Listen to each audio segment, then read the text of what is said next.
हाँ, तो हम लोग अभी यहाँ पे बात करेंगे ट्रिग्नोमेट्री के बारे में बात करेंगे। सबसे अच्छी चीज़ क्या है कि इसको आपके यूपी बोर्ड के लिए और सीबीएसई बोर्ड के लिए, दोनों के लिए इससे काफ़ी अच्छे क्वेश्चन बनकर आते हैं। तो हम लोग इसी के बारे में अभी डिस्कस करेंगे, इसकी बेसिक जानकारी को इकट्ठा करेंगे, देखेंगे कैसे क्या होता है इसमें। सबसे पहली चीज़ जो ट्रिग्नोमेट्री चैप्टर है, इसमें दो हिस्से हैं, इसके दो पार्ट बन जाते हैं। पहला एक रेशियो और एक क्या होता है, राइट एंगल ट्रायंगल। इन दोनों के आपस में रिलेशन के बारे में ही हम लोग पूरे चैप्टर में क्या करेंगे, रिवीजन करेंगे कि क्या रिलेशन है। तो सबसे पहले अगर मान लीजिए कि ये पूरी फैमिली है, इसके दो पार्ट हो गए, एक फैमिली में इतने लोग आ गए और ये एक अलग फैमिली है, इन दोनों का आपस में हम लोग को रिलेशन बताना है। तो अभी हम लोग राइट एंगल ट्रायंगल के बारे में बात करें। राइट एंगल ट्रायंगल में क्या होता है कि इसमें 90 डिग्री के जस्ट सामने जो भुजा होती है उसको हम लोग क्या बोलते हैं, हाइपोटेनस बोलते हैं। 90 डिग्री के जस्ट सामने क्या भुजा, हाइपोटेनस है। हाइपोटेनस के ही हम लोग कर्ण कहते हैं इसको। जिस एंगल को लेकर बात हो रही है, मतलब सॉल्विंग हम जिस एंगल को लेकर करेंगे, जैसे थीटा, तो मैंने रेशियो के साथ थीटा लिया है, तो ये थीटा यहाँ पर है, तो थीटा के जस्ट सामने जो साइड होगी, थीटा के जस्ट सामने जो भी साइड होगी उसको हम लोग क्या बोलेंगे, परपेंडिकुलर बोलेंगे या लंब कहेंगे। जो बच गया उसे बेस कहेंगे या आधार कहेंगे। ठीक है। सेम एक और हमने राइट एंगल ट्रायंगल बना रखा है। अब हम जो यहाँ पे थीटा ले रहे थे इसको छोड़ देंगे और इसे छोड़ करके हम यहाँ थीटा ले लेंगे। ठीक है। जब हम यहाँ थीटा को पिक करेंगे तो इसके जस्ट सामने जो भुजा है उसको क्या बोलेंगे, परपेंडिकुलर बोलेंगे यानी कि लंब। 90 डिग्री के जस्ट सामने जो साइड है उसको क्या बोलेंगे, हाइपोटेनस बोलेंगे। ठीक है। और ये क्या हो गया, बेस हो गया जो बच गया। तो एक तो ये हो गया कि हम लोग सबसे पहले पहचाने कि राइट एंगल ट्रायंगल में जो है हाइपोटेनस क्या होता है, परपेंडिकुलर क्या होता है, बेस क्या होता है। इसके बारे में हम लोग पूरा समझ लिए कि कैसे उसको पहचानेंगे। इसके बाद क्या है कि ये तीनों भुजाएं जो है एक दूसरे के साथ कैसे रिलेशन बनाती हैं। अगर इनकेस क्वेश्चन में ये आ जाए कि आपको परपेंडिकुलर और बेस दे दे, हाइपोटेनस निकालना है, तो कैसे फाइंड आउट करेंगे। तो इन तीनों भुजाओं का एक दूसरे से जो रिलेशन है वो पाइथागोरस थ्योरम कहा जाता है। h स्क्वायर बराबर p square plus b square. ठीक है। और अगर हमारे यूपी बोर्ड वाले बच्चे होंगे तो क्या लिखेंगे, कर्ण का स्क्वायर बराबर लंब का स्क्वायर प्लस आधार का स्क्वायर। तो ये आपके जो फार्मूला है इसे हम लोग पाइथागोरस थ्योरम कहते हैं। पाइथागोरस थ्योरम के अनुसार ये सारी चीजें हैं। तो ये तीनों भुजाओं का एक दूसरे के साथ क्या रिलेशन है, ये रिलेशन ये रहा। अब हम लोग बात करेंगे कि ये जो 6 रेशियो दिया हुआ है, ट्रिग्नोमेट्रिक 6 रेशियो जो हैं, इनका इस त्रिभुज की भुजाओं के साथ क्या रिलेशन है। तो जब हम इन दोनों के आपस में बात करेंगे तो यहाँ पे ध्यान देंगे कि मैंने लिखा है पंडित बद्री प्रसाद हरि हरि बोल या लाल बटे कक्का लिखा है। ठीक है। तो सबसे पहले यहाँ पे साइन आता है, कास, टैन, काट, सेक, कोसेक। इतनी बात हो गई, यही क्रम चलेगा। अब इस क्रम को ध्यान में रख करके बनाएंगे। जैसे साइन थीटा बराबर क्या हो जाएगा, पी अपान एच हो जाएगा, तो हम ये हो गया P upon H. Cos theta बराबर क्या हो जाएगा, बी अपान एच हो जाएगा। टैन थीटा बराबर क्या हो जाएगा, पी अपान बी हो जाएगा। काट थीटा बराबर क्या होगा, बी अपान पी होगा। सेक थीटा बराबर क्या हो जाएगा, एच अपान बी हो जाएगा। और एच अपान पी हो जाएगा किसका, कोसेक। अब यहां पे जैसे हमने बात किया कि राइट एंगल ट्रायंगल में तीनों भुजाएं एक दूसरे के साथ कैसे रिलेट कर रही हैं, तो उसके लिए हम लोगों ने पाइथागोरस थ्योरम लिखा। ठीक है। यहाँ पे जो 6 रेशियो अनुपात हैं, इनका एक दूसरे के साथ क्या रिलेशन है, इसके बारे में भी हम लोग डिस्कस करेंगे। तो इसमें हम ध्यान ये रखेंगे कि जो सबसे ऊपर है वो सबसे नीचे वाले के साथ रिलेशन में आएगा, जो ऊपर से दूसरे नंबर पे है वो नीचे से दूसरे वाले के साथ रिलेशन में आएगा। जैसे ये देखिए, ये रिलेशन हुआ, ये रिलेशन हुआ और ये रिलेशन, ये सभी एक दूसरे के साथ कैसे रिलेशन में है, तो ये अपोजिट रिलेशन में है। कैसे रिलेशन में है भाई, ये सभी अपोजिट है। अपोजिट को हम लोग क्या बोलेंगे, उल्टा। ठीक है, उल्टा रिलेशन है। अब उल्टा रिलेशन का क्या मतलब है, अगर हम लिखें साइन थीटा तो बराबर हम लिख सकते हैं 1 अपान में कोसेक थीटा। क्या लिख सकते हैं 1 अपान में कोसेक थीटा लिख सकते हैं। अगर हम कहें कि कास थीटा, सॉरी हाँ चलो कास थीटा, तो इसमें क्या लिख लेंगे 1 अपान में सेक थीटा। अगर मैंने आपसे कहा कि कोसेक थीटा, तो यहाँ पे क्या लिख सकते हैं 1 अपान में साइन थीटा। अगर सेक थीटा है तो 1 अपान में कास थीटा। कहने का मतलब यह है कि जहां जो हमको जरूरत पड़ेगा उसके हिसाब से चीजों को कर लेंगे। दूसरी चीज, अगर ये दोनों सभी एक दूसरे के क्या है, जस्ट अपोजिट है, जस्ट अपोजिट वाला रिलेशन है, तब की स्थिति में क्या होगा कि अगर हम ये लिखें कि sine theta into cosec theta, sine theta into cosec theta बराबर 1। अगर मैं लिखूं कि sec theta into cos theta बराबर 1, tan theta into cot theta बराबर 1, ऐसे भी हो जाएगा। क्यों? क्योंकि अगर इसको हटा के टैन के टर्म में हम लिखेंगे तो 1 अपान में टैन लिखना होगा, फिर कट जाएगा 1 आ जाएगा। यानी कि जहां जो जरूरत पड़ेगी उसके हिसाब से हम इसको क्या करेंगे, फिल करेंगे। ठीक है, तो सबसे पहले तो हम लोगों ने एक दूसरे के साथ इनका क्या रिलेशन है, कैसे रिलेशन है, उसके बारे में हमने समझा। इसे आप सभी नोट कर लीजिए। चलिए अब इसके बारे में हम लोग बात करते हैं कि हमने क्या बात किया कि ये राइट एंगल ट्रायंगल है। इसमें हम पहचानना सीख गए हैं कि हाइपोटेनस क्या है, परपेंडिकुलर क्या है और बेस क्या है। इसके बारे में हम लोग काफी अच्छे से समझ चुके हैं। अब यहाँ पे क्वेश्चन, एक मैं ये चार्ट बनाया हूँ, एक ये चार्ट है और एक ये चार्ट है। ठीक है, इसमें हम लोग ये ध्यान देंगे कि ये कुछ कम्बिनेशन है जो एक दूसरे के साथ हमेशा रहते हैं। जैसे अगर किसी भी राइट एंगल ट्रायंगल का परपेंडिकुलर या बेस, दोनों में से कोई भी वैल्यू ये हो सकता है, 40 दे दिया और एक का 9 दे दिया, ठीक है, तो कंफर्म है कि हाइपोटेनस क्या होगा, 41 होगा। ये चार्ट याद हो जाने से आपको फायदा ये होगा कि बोर्ड एग्जाम में या किसी भी एग्जाम में आप जब अपीयर करेंगे तो वहां पे ये काफी चीजें हेल्प करेंगी। जैसे उसको समझते हैं। अब जैसे ये क्वेश्चन है, लिख दिया है कि इफ tan थीटा बराबर इतना वैल्यू दे दिया, अब कह रहा है कि sin theta into sec theta की वैल्यू फाइंड आउट करिए। ठीक है, आपसे ये भी क्वेश्चन कर सकता है कि tan थीटा की वैल्यू इतना दिया हुआ है, अब बाकी सारे ट्रिग्नोमेट्रिक रेशियो की वैल्यू निकालिए, यानी कि जो बाकी 5 बच रहे हैं उन सभी का मान निकाल के बताइए। ऐसे भी क्वेश्चन हो सकते हैं। अब यहाँ पे एक नई चीज सीखने लायक है कि जो आपका कंडीशन लिखा है कि इफ tan थीटा बराबर 3/4, ठीक है, इसको कई तरीके से लिखा जा सकता है। एक तो ये हो सकता है कि इसको हम इसके अपान में 1 ले ले और क्रॉस मल्टीप्लिकेशन करा के लिख दे 4 tan थीटा बराबर 3। तो हम ये भी तो लिख सकते हैं कि इफ ये, फिर इक्वेशन पूरा क्वेश्चन लिख डालेंगे। तो अगर ऐसे भी दिया है तो इसको हम इसी फॉर्म में कन्वर्ट कर लेंगे।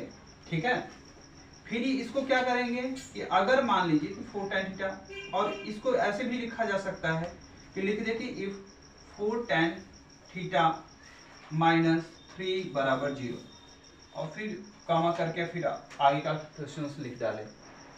तो किसी भी एक चीज को कई तरीके से दिया जा सकता है, प्रेजेंट किया जा सकता है। आपको चीजों को समझना ही है कि अगर ऐसे भी लिखकर कहीं आ जाए क्वेश्चन में, तो इसको हम लोग पहला काम कि इस फॉर्म में कन्वर्ट करके रख लें। ठीक है, इतनी चीजें कर लेने के बाद जब भी ये क्वेश्चन इस टाइप का आएगा तो हम लोग का पहला काम ये होगा कि एक राइट एंगल ट्रायंगल का निर्माण कर लें। अब जैसे राइट एंगल ट्रायंगल हम अगर ऐसे बना रहे हैं, ठीक है,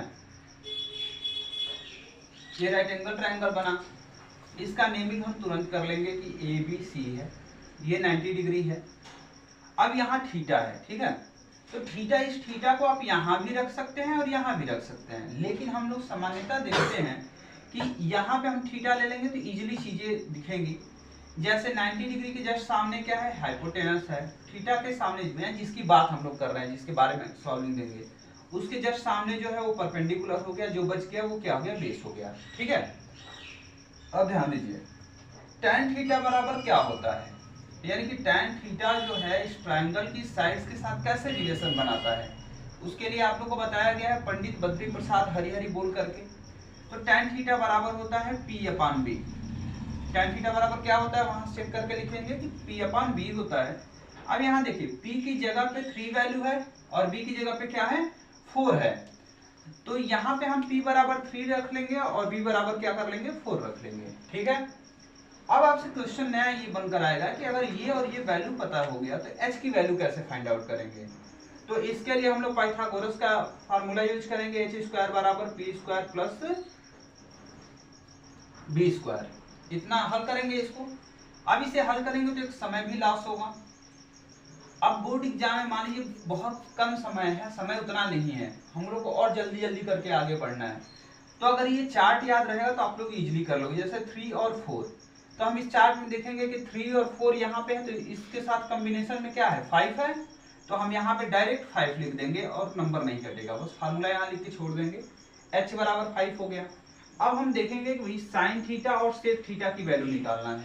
ठीक है, तो हम लोग पहले तो क्वेश्चन नोट कर लें, sine theta into sec theta. ठीक है, अब यहाँ पे पंडित बद्री प्रसाद हरी हरी बोल, इतना लिख लिए। अब हम यहाँ से ध्यान देंगे कि साइन थीटा बराबर क्या होता है p अपान एच। p की वैल्यू क्या है भाई 3 है और h की वैल्यू 5 है, तो इसका मतलब यहाँ पे लिख देंगे 3 अपान 5 इंटू सेक थीटा बराबर क्या होता है साइन कास टेन काट सेक। सेक मतलब h अपान बी, h अपान बी का मतलब 5 अपान 4, तो 5 अपान में 4 हो गया। अब ये 5 से 5 कैंसिल हो गया, क्या बचा 3 अपान 4 हो गया। फिर से वही क्वेश्चन आया 3 अपान 4। ऐसे कोई भी इक्वेशन दे दे तो उसकी सॉल्विंग हम इसी मेथड के थ्रू करेंगे। सबसे पहला काम, अगर ट्रिग्नोमेट्रिक रेशियो में किसी भी रेशियो का अगर एक वैल्यू दिया है तो हम ट्राइंगल राइट एंगल ट्राइंगल बना करके उसकी तीनों भुजाएं निकाल करके बाकी चीजें हम लोग कर लेंगे। ठीक है, इसे ऐसे ही सॉल्व करेंगे हम लोग। अब देखिए यहाँ पर हम लोग बात करेंगे थीटा 0 डिग्री हो गया, 30 हो गया, 45, 60, 90, इन सभी एंगल्स के लिए इन 6 ट्रिग्नोमेट्रिक रेशियो की वैल्यू कैसे फाइंड आउट करते हैं, एक हम चार्ट बनाने का तरीका बताते हैं आप लोग को।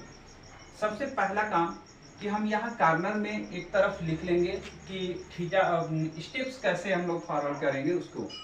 तो सबसे पहले हम लिख लेते हैं स्टेप 1। ठीक है, स्टेप 1 में हम लोग ध्यान देंगे कि सबसे पहला काम 0 से लेकर 4 तक हम लोग क्या करेंगे राइटिंग करेंगे, अंकों को लिखेंगे 0 to 4।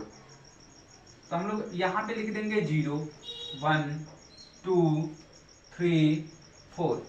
हम लोग नंबरिंग कर लिया 0 से लेकर 4 तक। फिर ध्यान देंगे इसमें क्या कि सबसे बड़ी नंबर क्या है, सबसे बड़ी 4 है, तो हम लोग इसमें लिखेंगे कि भैया डिवाइड कर लो, क्या कर लो डिवाइड बाई 4, यानी सब में 4 से डिवाइड कर दो।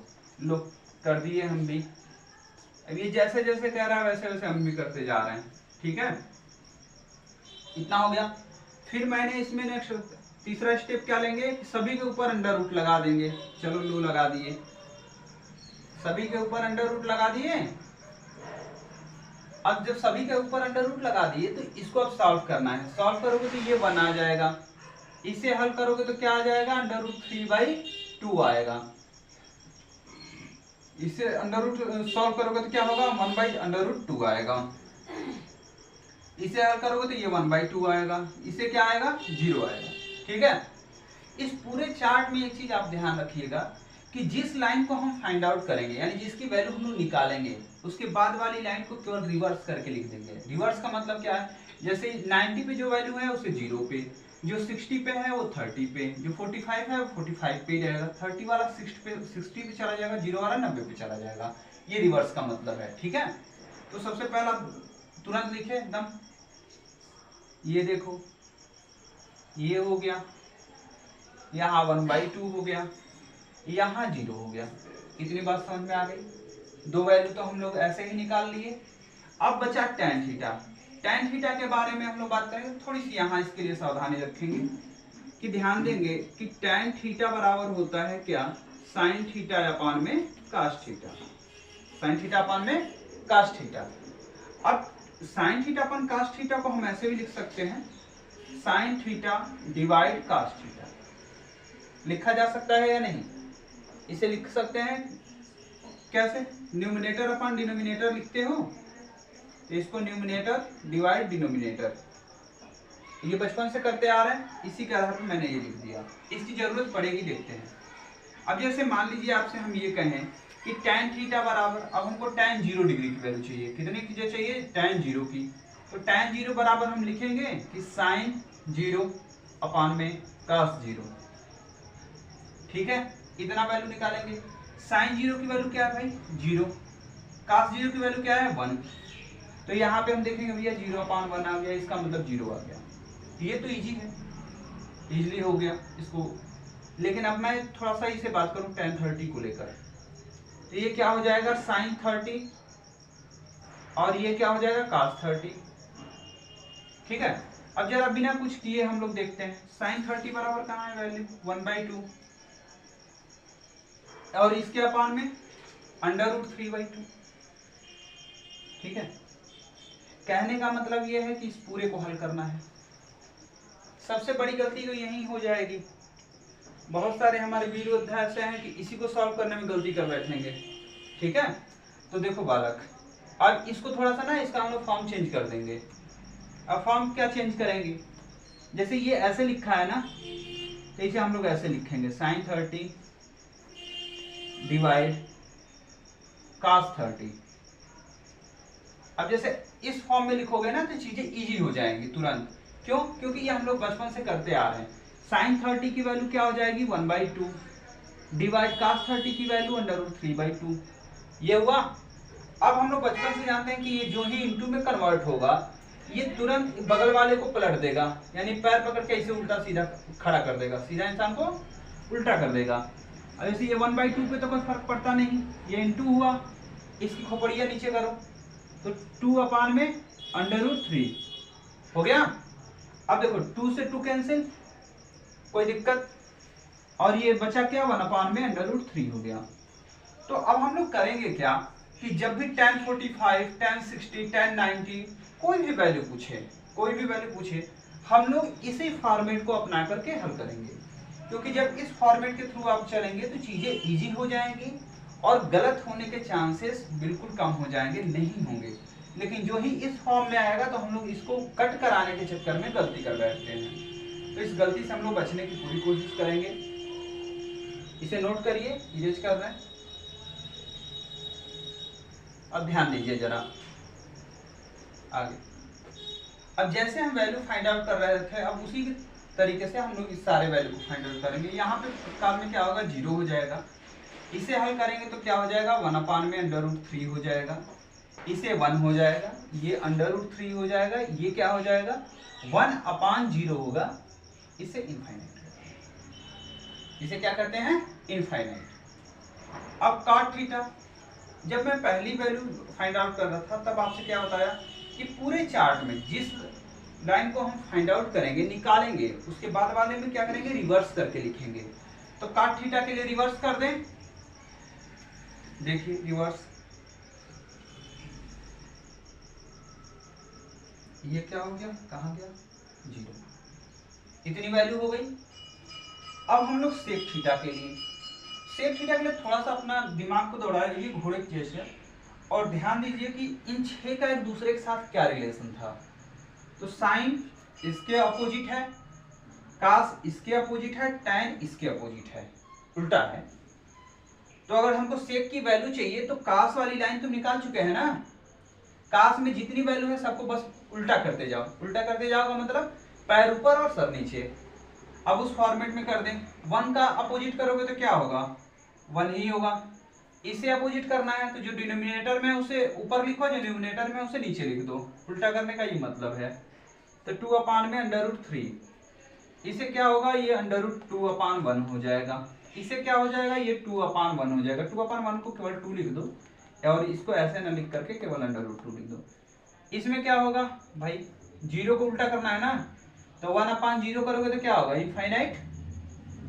उल्टा करने का मतलब 1 के अपान में ले लेना, तो 1 अपान 0 को इनफाइनाइट लिख लेंगे।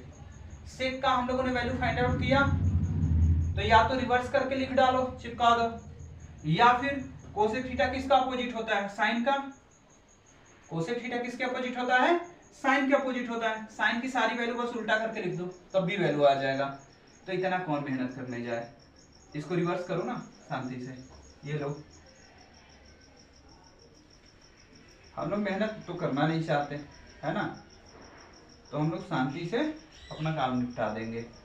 ठीक है, अब ध्यान दीजिए, इस पूरे चार्ट का यूज हम तभी करेंगे जब कोई क्वेश्चन में इक्वेशन बनकर आ जाए, लिख दे कि sine square 60, cos square 45, tan square 30, sec square 90, इन सभी को इनटू प्लस माइनस के साथ एक इक्वेशन बना के आपको दे दे और वैल्यू पुट करना हो, तो ये चार्ट आपको काफी हेल्प कर देगा। ठीक है, तो इन सब चीजों को थोड़ा सा ध्यान रखिएगा। एग्जाम में जब भी बैठिए इस चार्ट को तुरंत बना लीजिए। अगर ट्रिग्नोमेट्री से क्वेश्चन आ रहा है जिसमें ये सारे वैल्यू पुट करने की जरूरत महसूस हो रही है, तो वहां पे 2 मिनट लगेगा, पूरा चार्ट क्रिएट करिए और उसके बाद क्वेश्चन की सॉल्विंग करिए, गलत नहीं होगा। ठीक है, अब इसे इरेज करते हैं, ध्यान से नोट कर लीजिए।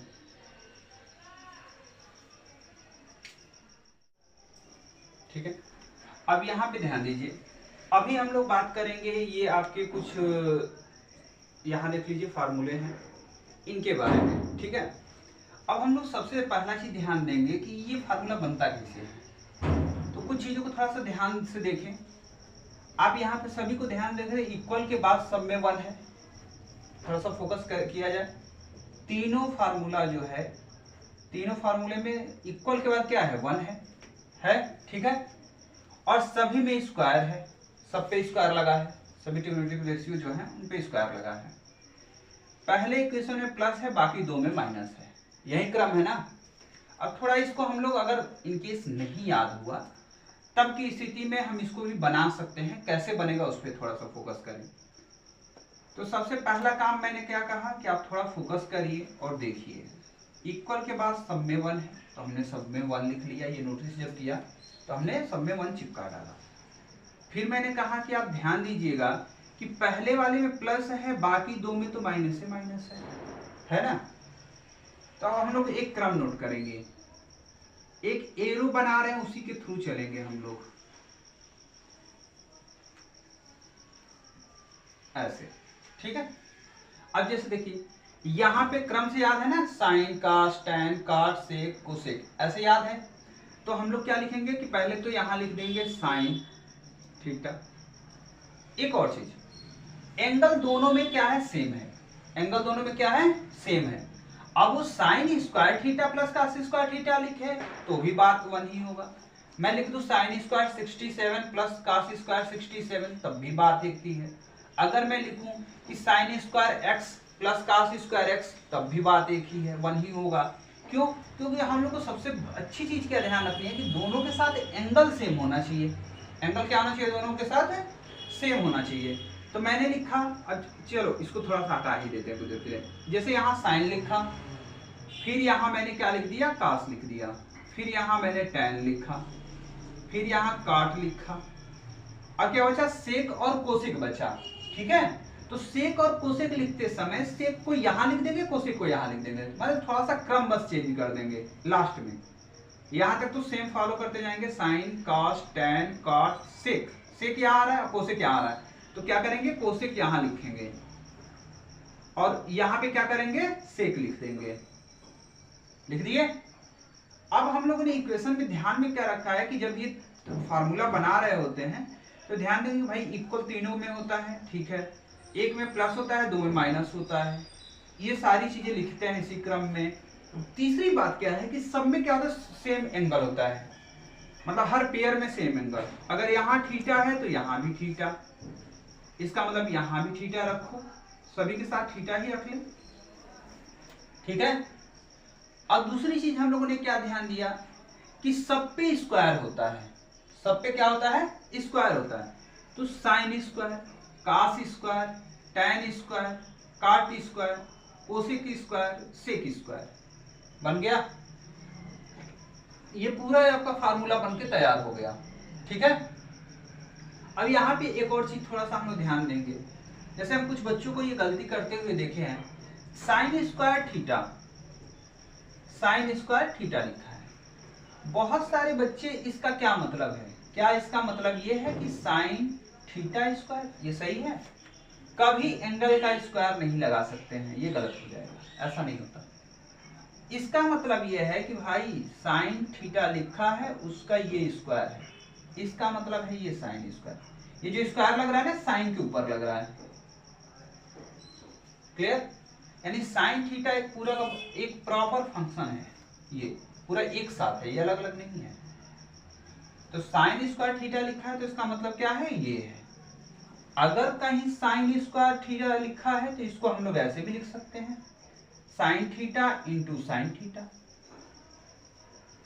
अब जैसे जरूरत महसूस हो, जिस तरीके से हो उस तरीके से हम लोग इसको सबमिट कर लेंगे आपस में, ठीक है। तो ये तो पहले हम लोग फार्मूला है। इसके बाद एक और फार्मूला आता है 90 माइनस थीटा और 90 प्लस थीटा के बारे में, उसके बारे में हम लोग चर्चा करते हैं। एकदम एक नंबर वाला आ रहा है। चलते हैं। अब हम लोग बात करेंगे इस फार्मूले के बारे में। ये काफी चर्चित फार्मूला है और ये आप लोग को लंबे समय तक पढ़ने को मिलेगा, जैसे 9th में, 10th में, फिर 11th में, 12th में। 12th में नहीं है भी तो दूसरे फॉर्मेट में है, लेकिन 11th तक तो ये सारी चीज़ें एज इट इज पढ़ने को मिलेगी। यानी 11th तक चीज़ें अगर अभी समझ में आ गई तो आप लोग के लिए ईजी हो जाएगा। अब ध्यान दीजिए, फार्मूला याद करने से कहीं ज़्यादा बेहतर है उसको सही वे में समझ लेना। अगर फंक्शन कैसे कर रहा है उसको अगर हम समझ गए तो चीज़ें बेहतर हो जाएंगी। अब जैसे ये मशीन है, ठीक है, अगर हमको ये पता चल जाए कि मशीन वर्क कैसे कर रही है, तब तो कहीं भी अगर कुछ गड़बड़ भी हुआ इधर उधर तो उसका पूरा फंक्शन समझ में आ रहा है तो खोल खाल के बना लेंगे। अदरवाइज पूरा मशीन कैसे काम कर रही है इसके बारे में समझा रहे हैं। अब जैसे यहाँ पे लिखा है 90 प्लस थीटा और 90 माइनस थीटा, ठीक है, ये मशीन है भाई, ये मशीन है। अब जैसे ये फार्मूला आप लोग को लिखा हुआ कैसे मिलता है, थोड़ा सा उसको हम उस फॉर्मेट को लिखते हैं। जैसे मान लो लिखा है साइन 90 प्लस थीटा, या लिखा है tan 90 माइनस थीटा, ऐसे कुछ लिखा है।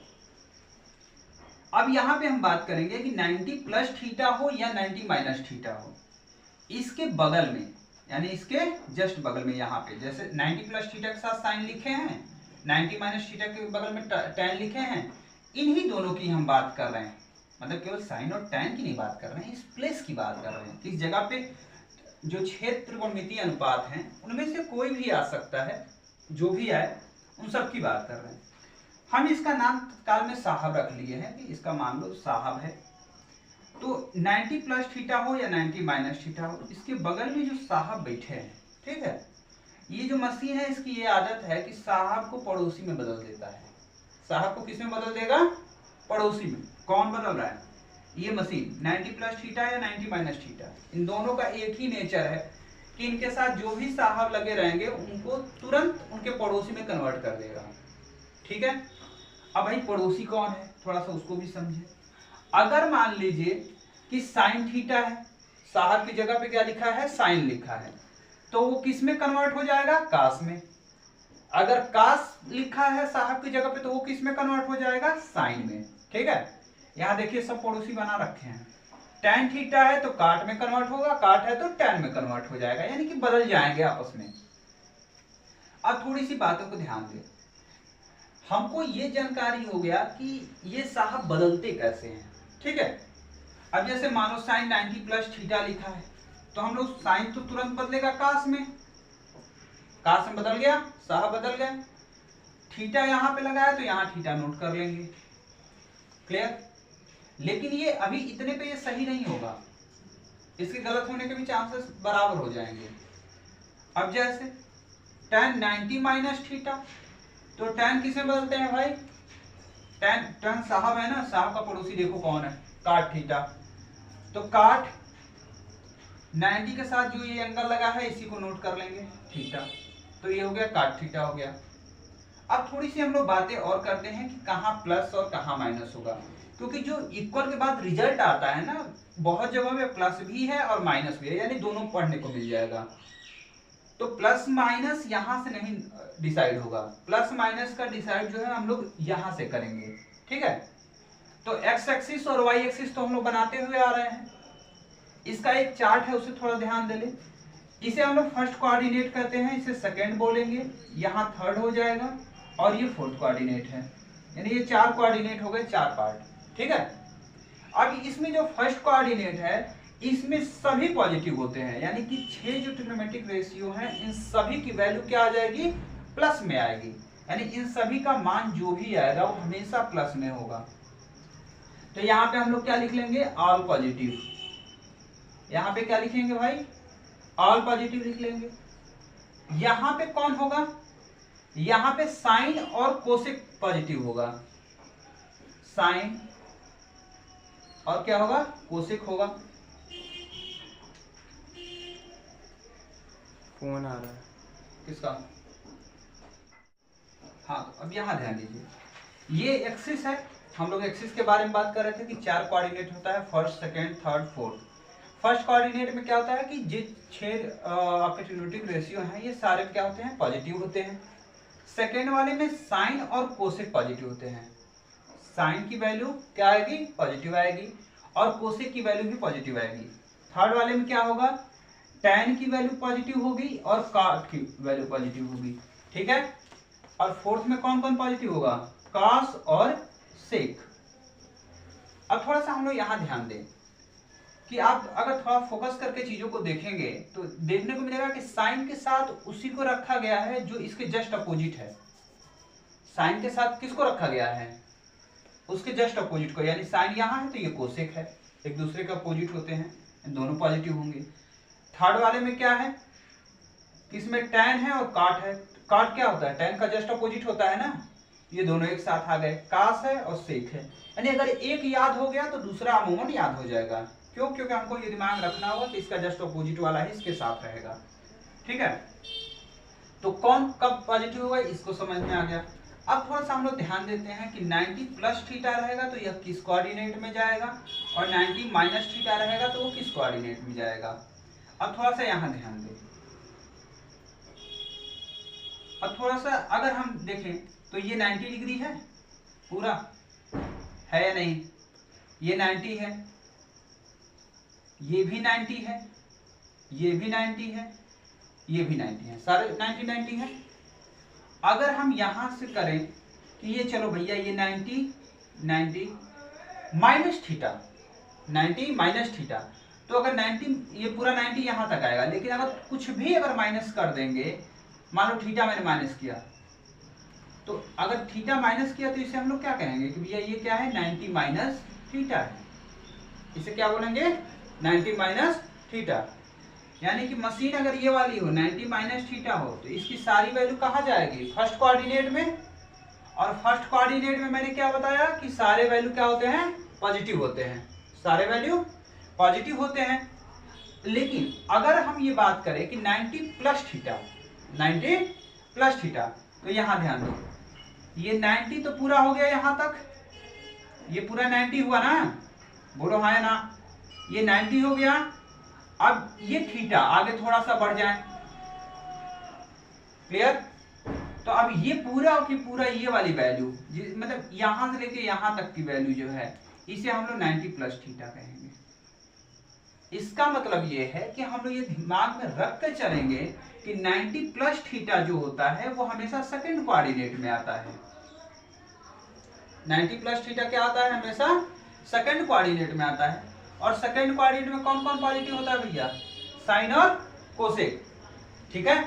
तो अगर आपको कहीं लिख कर दे दिया कि साइन 90 प्लस थीटा, तो तुरंत हम लोग क्या ध्यान देंगे कि भाई 90 प्लस थीटा के जो साहब होते हैं पड़ोसी में बदल जाते हैं, तो तुरंत साइन का पड़ोसी कौन है, कास है, तो मैंने तो कास थीटा लिख दिया। अब दूसरा जो फोकस करने वाली चीज है कि हम ध्यान देंगे कि ये प्लस होगा कि माइनस, प्लस होगा या माइनस। अब प्लस माइनस को जानने के लिए हमको 90 प्लस थीटा को ध्यान में रखना होगा कि ये 90 प्लस थीटा किस कोऑर्डिनेट में बन रहा है। तो हमने 90 प्लस थीटा देखा कि ये सेकंड कोऑर्डिनेट में बन रहा है, तो भाई अच्छा सेकंड कोऑर्डिनेट में है, सेकंड कोऑर्डिनेट में कौन कौन पॉजिटिव होता है, साइन और कोसेक। तो देखो 90 प्लस थीटा मशीन के साथ कौन लगा है, साइन ना, तो इसका रिजल्ट क्या होगा, हमेशा पॉजिटिव होगा, प्लस। लेकिन अगर यही मान लो कि tan 90 प्लस थीटा होता, तब tan किसे बदलता, tan तुरंत cot में, तो ये बदल कर तो लिखने में कोई दिक्कत नहीं, cot थीटा लिख दिए। लेकिन 90 प्लस थीटा जो है किसमें आएगा, सेकंड कोऑर्डिनेट में, और सेकंड में तो साइन और कोसेक केवल पॉजिटिव होता है ना, तो क्या होगा, ये tan निगेटिव हो जाएगा। तो इसका मतलब कि इसका क्या मतलब हुआ, tan 90 प्लस थीटा बराबर माइनस cot थीटा। क्लियर। अब इसी तरीके से 6 आपका ट्रिग्नोमेट्रिक रेशियो इसके लिए और 6 इसके लिए बनकर तैयार हो जाएंगे। क्लियर। इसमें सारे वैल्यू 6 के 6 रेशियो जो आएंगे सब पॉजिटिव होंगे। इसमें साइन और कोसेक पॉजिटिव होगा और बाकी क्या होगा, नेगेटिव होगा। अब जैसे एक और चीज देख ले, अगर मान लो लिखा है cosec 90 plus theta, cosec 90 plus theta. अब कोसेक 90 प्लस थीटा लिखा है तो हम क्या लिखेंगे भाई, कोसेक साहब है ना। अब साहब का पड़ोसी देखो, कोसेक का पड़ोसी कौन है, कोसेक ही है, इसका पड़ोसी सेक है, तो हम यहाँ पे लिख देंगे सेक थीटा। ठीक है। अब ध्यान देंगे भाई कोसेक ये पॉजिटिव होगा कि निगेटिव होगा, तो ये प्लस होगा कि माइनस होगा, इसका निर्धारण कैसे होगा, इसके थ्रू होगा।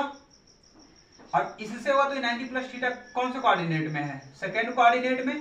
अब सेकंड कोऑर्डिनेट में कौन पॉजिटिव होता है, साइन और कोसेक, भाई यहाँ कोसेक है ना, चलो प्लस होगा। यानी प्लस माइनस का निर्धारण ये साहब ही करेंगे, साहब कौन है और ये निर्धारित करेगा कि प्लस होगा कि माइनस, ये किस कोऑर्डिनेट में है इसको ध्यान रखना होगा। क्लियर। अब ये आप सारे फार्मूले बना के रख सकते हैं। अब यूपी बोर्ड के ट्रिग्नोमेट्री जो चैप्टर है उसमें जितने सारे क्वेश्चन होंगे वो सारे आपके टॉपिक यहाँ पे क्लियर हो जाते हैं। ठीक है।